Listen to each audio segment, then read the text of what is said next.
Good afternoon, class. My name is Ron Benavides, and the topic that I will be discussing today is marijuana. The claim that is being refuted comes from my opponent, Evan No, which is cannabis usage brings a positive effect on the U.S. So first off, I want to state that my opponent did not give a very relevant background on the subject, so please allow me to review what marijuana is and why it is so argued upon and why it's so controversial. Marijuana was first grown in Asia, likely around 500 BC. It was not grown to get high originally, but used as an herbal medicine. Marijuana, as we know today, is also used for medical benefits and as well as to get that high feeling produced from the chemical known as THC. The high feeling that is produced from THC is known to produce short-term effects such as euphoria, changes in mood, heightened sensory perception, and as well as increased appetite. The reason why the legalization of marijuana is so controversial, despite it being medically beneficial, is the argument about whether or not it will cause major issues, both physically and mentally. So with all that being said, the secondary claims that my opponent states are one, that marijuana is used medically for major and minor illnesses, and two, marijuana is creating new jobs in many different industries. So go back to the first secondary claim, which is marijuana is used medically for major and minor illnesses. The problem with this claim is that although it may be true, this is more of a fact and not such a claim of fact. Marijuana is used for major and minor illnesses. However, this does not state whether it is effective or a great usage of marijuana. My opponent also mentions the study of the Lennox-Gastaut syndrome and as well as the dropout syndrome, which are both rare conditions for children and also babies that are being born. My opponent also fails to mention the difference between Lennox-Gastaut syndrome and the dropout syndrome.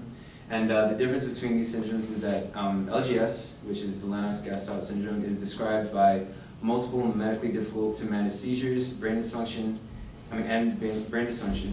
in children, and the dropout syndrome is often triggered by high temperature, speech impairment, and sleep disturbances. So according to the National Organization for Rare Disorders, LGS annually affects 2 per 100,000 children, and according to the Dropout Syndrome Foundation, the dropout syndrome affects 1 in every 20,000 to 40,000 births.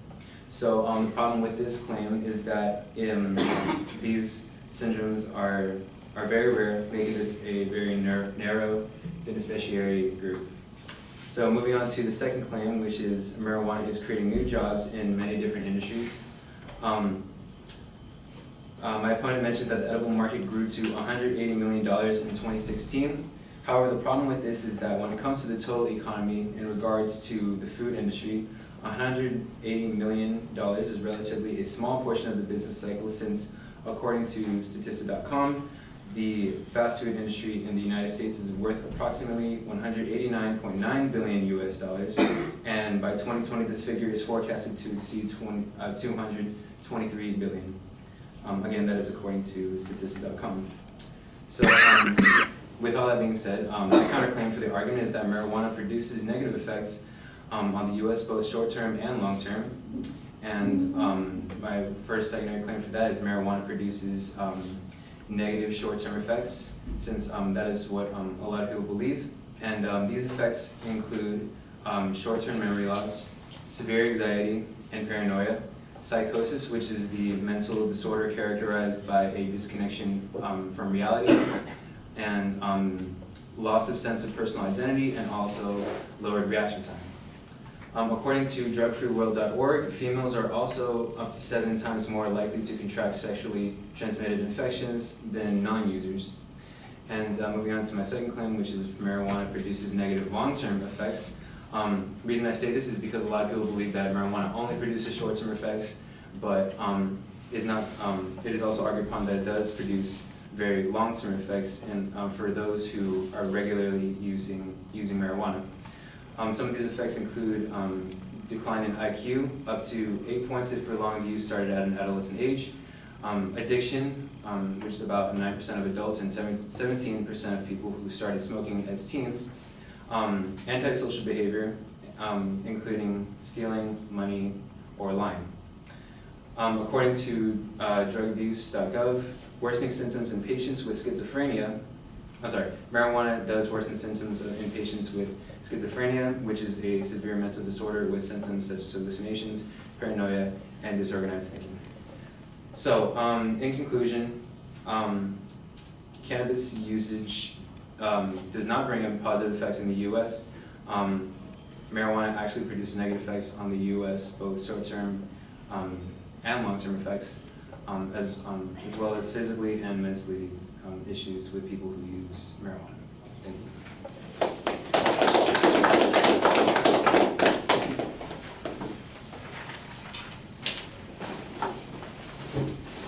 Okay, we got to go quickly here. As you could hear, we ran out of time.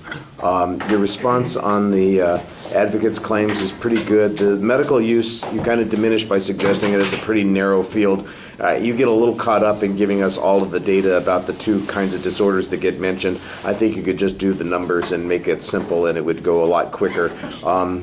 The jobs issue, you kind of diminish the significance of that when it comes to the edibles market and suggest, it's dwarfed by all of the other stuff that's going on, so it's not particularly significant or important. I thought that was a reasonable press on that point, and I like the fact that you went and dug up some evidence on that, which was not that hard to do when you're talking about what the total food part of the economy is. I thought that was pretty straightforward. On the negative effects, I like the fact that you kind of broke up these sort of disadvantage arguments into the two categories, the short-term effects and the long-term effects, and you had information on each of them. The information on the first one's a little generic. On the second one, it's a little bit better, but still kind of generic. You've got one specific piece of information about schizophrenia. Everything else is mostly, I'm sure it comes from the same sources, but it needs to be cited a little bit more. All right, there you go. Thank you all for